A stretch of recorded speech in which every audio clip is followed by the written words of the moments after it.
Number 4, the resurrection of Jesus. The historical person, Jesus of Nazareth, was a remarkable individual.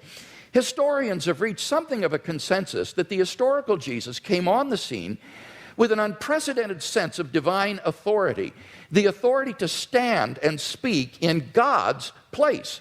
He claimed that in himself the kingdom of God had come, and as visible demonstrations of this fact, he carried out a ministry of miracle working and exorcisms.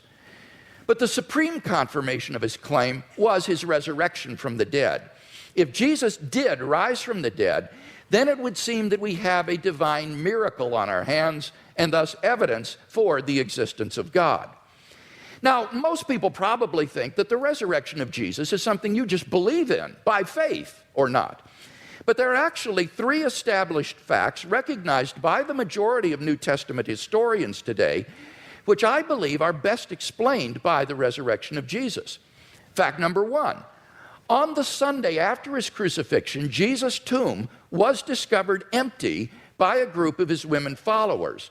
According to Jakob Kramer, an Austrian specialist, by far most scholars hold firmly to the reliability of the biblical statements about the empty tomb.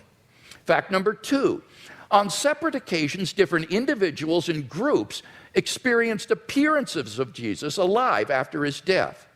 According to the prominent New Testament critic Gerd Ludemann, it may be taken as historically certain that the disciples had experiences after Jesus' death in which Jesus appeared to them as the risen Christ. These appearances were witnessed not only by believers, but also by unbelievers, skeptics, and even enemies. Fact number 3, the original disciples suddenly came to believe in the resurrection of Jesus, despite having every predisposition to the contrary. Jews had no belief in a dying, much less rising Messiah, and Jewish beliefs about the afterlife prohibited anyone's rising from the dead before the resurrection at the end of the world. Nevertheless, the original disciples came to believe so strongly that God had raised Jesus from the dead that they were willing to die for the truth of that belief. N.T. Wright, an eminent New Testament scholar, concludes, that is why, as a historian, I cannot explain the rise of early Christianity unless Jesus rose again, leaving an empty tomb behind him. Attempts to explain away these 3 great facts, like the disciples stole the body or Jesus wasn't really dead, have been universally rejected by contemporary scholarship.